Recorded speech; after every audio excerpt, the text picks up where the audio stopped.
बिहार में जो काम हो रहा है, नीतीश कुमार जी के नेतृत्व में बिहार जितना तेजी के साथ आगे बढ़ रहा है, इतिहास गवाह है कि आज़ादी के बाद से लेकर जब तक कांग्रेस की सरकार थी, बिहार को क्या दिया ये जरा उनसे पूछ लीजिए।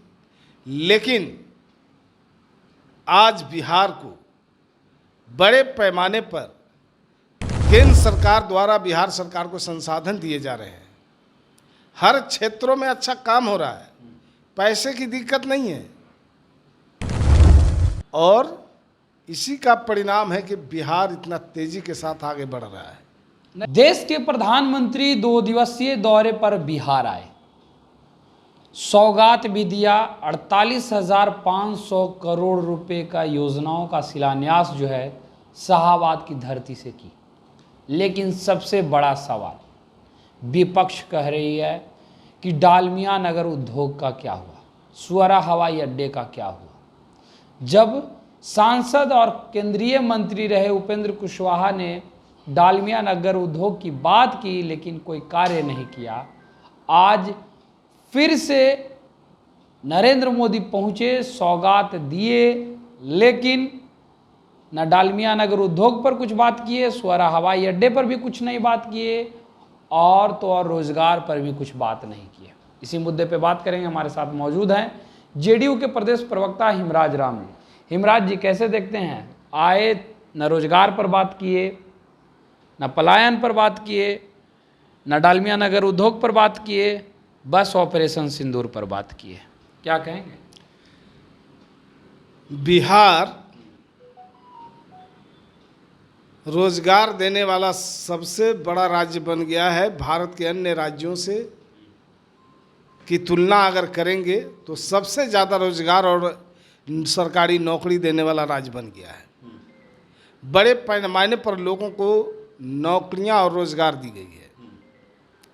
बात पलायन की अगर करते हैं तो ये 2005 से पहले लगातार जो उस समय की सरकारें चल रही थी, कानून व्यवस्था इतनी लचर हो गई थी कि यहाँ के व्यवसायिक लोग बाहर भाग रहे थे।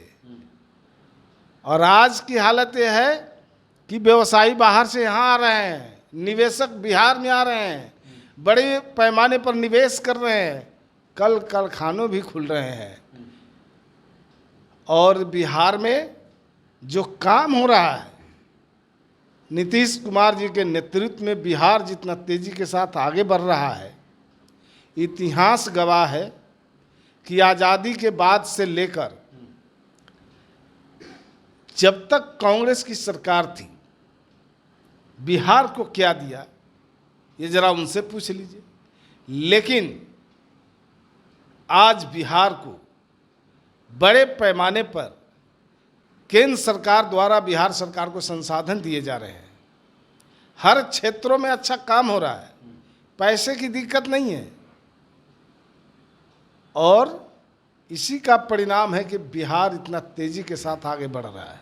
नरेंद्र मोदी पहुंचे, नीतीश कुमार के भाषण के दौरान नीतीश कुमार मोदी जी का नाम ही भूल गए। श्रद्धेय अटल बिहारी वाजपेयी का नाम याद करने लगे, फिर क्षमा मांगे और उसके बाद फिर उनका नाम दोहराया।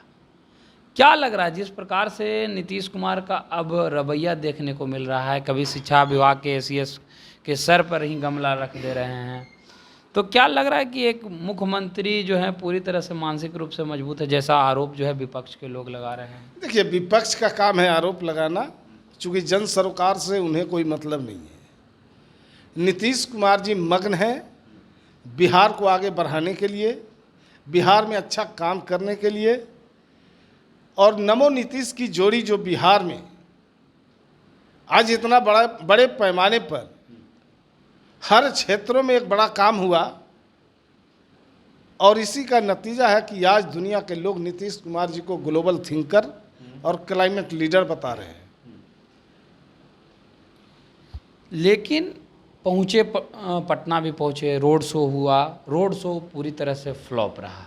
विपक्ष के लोग कह रहे हैं कि रोड शो में कार्यकर्ता के अलावा तो और कोई दिखा ही नहीं, ये रोड शो पूरी तरह से फेल ही था, क्या कहेंगे? देखिए, रोड शो और रोड के दोनों किनारे जो पटना की धरती पर जो कार्यकर्ताओं और आम लोगों की जो भीड़ थी, जो उनमें जोश और उत्साह दिख रहा था, इसको देखकर साफ अंदाज़ा लगाया जा सकता है कि लोगों का विश्वास और भरोसा नमो नीतीश की जोड़ी में अटूट है। तो ये थे हमारे साथ जदयू के प्रदेश प्रवक्ता हिमराज राम, जिनसे आपने तमाम बातें सुनी। इनका सीधे तौर पे कहना है कि नमो नीतीश की जोड़ी जो है वो हिट है और विकास के लिए खास करके बिहार के पर्याप्त है ये जोड़ी। फिलहाल इस खबर में इतना ही, धन्यवाद।